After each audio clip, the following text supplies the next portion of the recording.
Silicon city ಬೆಂಗಳೂರಿನ K R ಪುರಂನಲ್ಲಿ ನಡೆದಂತಹ triple murder ಕೇವಲ ಬೆಂಗಳೂರು ಮಾತ್ರ ಅಲ್ಲ, ಇಡೀ ದೇಶದವನ್ನೇ ಬೆಚ್ಚಿ ಬೀಳಿಸಿತ್ತು. ಈಗ ಬೆಂಗಳೂರಿನಲ್ಲಿ ಹೊಯ್ಸಳ ಬೀಟ್ ವ್ಯವಸ್ಥೆಗೆ ಮತ್ತಷ್ಟು ವೇಗ ಸಿಕ್ಕಿದೆ ಅನ್ನೋದು ಗೊತ್ತಾಗ್ತಾ ಇದೆ. ಕೆಆರ್ ಪುರಂ ತ್ರಿವಳಿ ಮರ್ಡರ್ ಕೇಸ್ ಕಲಿಸಿದ ಸಮಯದ ಪಾಠ 5 ನಿಮಿಷ ಬೇಗ ಹೋಗಿದ್ದಿದ್ರೆ ಸೋಮಸುಂದರ್ ಪ್ರಾಣ ಉಳಿಸಬಹುದಿತ್ತು. ಖುದ್ದು ಸ್ಥಳದಲ್ಲಿ ಪರಿಶೀಲನೆಯನ್ನು ನಡೆಸಿದ್ರು ಕಮಿಷನರ್ ಸೀಮಂತ್ ಕುಮಾರ್ ಸಿಂಗ್. 112ಗೆ ಕರೆ ವ್ಯವಸ್ಥೆಯ ಬದಲಾವಣೆಗೆ ಸೀಮಂತ್ ಕುಮಾರ್ ಸಿಂಗ್ ಪ್ಲಾನ್ ಮಾಡಿಕೊಂಡಿದ್ದಾರೆ. ಹಂತಕಿ ಶ್ವೇತಾ ತಂದೆ ಸೋಮಸುಂದರ್ ಸಾವಿನಿಂದ ಬೆಂಗಳೂರು ಪೊಲೀಸರು ಹೊಸ ಪಾಠ ಕಲಿತಿದ್ದಾರೆ. ಪೊಲೀಸ್ ವ್ಯವಸ್ಥೆಯಲ್ಲಿ ವಿಳಂಬಕ್ಕೆ ಬ್ರೇಕ್ ಹಾಕುವುದಕ್ಕೆ ಕಮಿಷನರ್ ಮುಂದಾಗಿದ್ದಾರೆ. ಹಾಗಾಗಿಯೇ ನೈಟ್ ಬೀಟ್ಸ್ಗಳನ್ನು ಜಾಸ್ತಿ ಮಾಡಿದ್ದಾರೆ ಅನ್ನೋದು ಗೊತ್ತಾಗ್ತಾ ಇದೆ.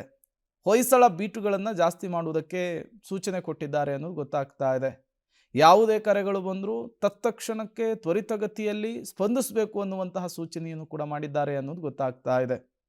ಜೊತೆಗೆ ರಾತ್ರಿ ಹೊತ್ತು ಗಸ್ತು ಸೇರಿದಂತೆ ಬೆಂಗಳೂರಿನಾದ್ಯಂತ ಹದ್ದಿನ ಕಣ್ಣಿಡೋದಕ್ಕೆ ಸೂಚನೆಯನ್ನು ಪಾಸ್ ಮಾಡಿದ್ದಾರೆ.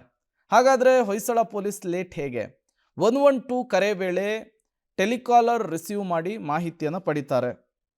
ಈ ಮಾಹಿತಿಯನ್ನು ಪಡೆದ ನಂತರ ಸ್ಥಳೀಯ ಹೊಯ್ಸಳ ಬೀಟ್ ಪೊಲೀಸರಿಗೆ ಮಾಹಿತಿಯನ್ನು ಟೆಲಿಕಾಲರ್ ಮೂಲಕ ಕೊಡಬೇಕಾಗುತ್ತೆ. 2 ಪ್ರಕ್ರಿಯೆಗೆ ಸುಮಾರು 3 ರಿಂದ 4 ನಿಮಿಷ ಸಮಯ ಬೇಕಾಗುತ್ತೆ, ಕಡಿಮೆ ಅಂದರೂ ಕೂಡ. ಪೊಲೀಸರು ಕೃತ್ಯ ನಡೆದ ಸ್ಥಳಕ್ಕೆ ಹೋಗೋದಕ್ಕೆ ಇನ್ಫಾರ್ಮೇಷನ್ ತಗೊಂಡು ಆ ಲೊಕೇಶನ್ಗೆ ಹೋಗೋದಕ್ಕೆ ಹತ್ತತ್ರ ಏನಿಲ್ಲ ಅಂದರೂ ಕೂಡ 10 ರಿಂದ 15 ನಿಮಿಷ ಬೇಕು. ಆಯಾ ಸ್ಥಳಗಳ ಆಧಾರದ ಮೇಲೆ ತಲುಪುವಂತಹ ಸಮಯ ನಿರ್ಧಾರವಾಗುತ್ತೆ. ಕೆಲವು ಹತ್ರ ಇರುತ್ತೆ, ಇನ್ನು ಕೆಲವು ದೂರ ಇರುತ್ತೆ. ಈ ವ್ಯವಸ್ಥೆ ಮಾರ್ಪಾಡು ಮಾಡಿಕೊಳ್ಳೋದಕ್ಕೆ ಪೊಲೀಸ್ ಆಯುಕ್ತರು ಈಗ ನಿರ್ಧಾರವನ್ನು ಮಾಡಿದ್ದಾರೆ ಅನ್ನೋದು ಗೊತ್ತಾಗ್ತಾ ಇದೆ.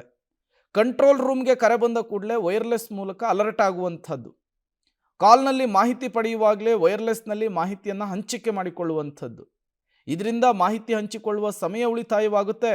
ಈ ಸಮಯವನ್ನು ಉಪಯೋಗಿಸಿಕೊಂಡ್ರೆ ವೇಗವಾಗಿ ಕೃತ್ಯದ ಸ್ಥಳಕ್ಕೆ ರೀಚ್ ಆಗಬಹುದು, ಕಷ್ಟದಲ್ಲಿರೋರಿಗೆ ಸಹಾಯ ಮಾಡಬಹುದು, ಆರೋಪಿಗಳನ್ನು ಅರೆಸ್ಟ್ ಮಾಡೋದಕ್ಕೂ ಕೂಡ ಹೆಲ್ಪ್ ಆಗುತ್ತೆ ಅನ್ನೋದು ಪೊಲೀಸ್ ಕಮಿಷನರ್ ಅವರ ಲೆಕ್ಕಾಚಾರ. ಈ ಮೂಲಕ ಹೊಯ್ಸಳ ಪೊಲೀಸ್ ವ್ಯವಸ್ಥೆ ಏನಿದೆ ಅದಕ್ಕೆ ಮತ್ತಷ್ಟು ಚುರುಕು ಮುಟ್ಟಿಸೋದರ ಜೊತೆಗೆ ಯಾರ್ಯಾರು ಕಂಪ್ಲೇಂಟ್ ಹೇಳ್ಕೊಂಡು ಸಮಸ್ಯೆಗಳನ್ನು ಹೇಳ್ಕೊಂಡು ಪೊಲೀಸರಿಗೆ ಕರೆ ಮಾಡ್ತಾರಲ್ಲ 112ಗೆ, ಆ ವ್ಯವಸ್ಥೆಯಲ್ಲೂ ಕೂಡ ಒಂದಿಷ್ಟು ಮಾರ್ಪಾಡುಗಳನ್ನು ಮಾಡುವುದಕ್ಕೆ ಕಮಿಷನರ್ ಮುಂದಾಗ್ತಿದ್ದಾರೆ ಅನ್ನೋದು ಗೊತ್ತಾಗ್ತಾ ಇದೆ.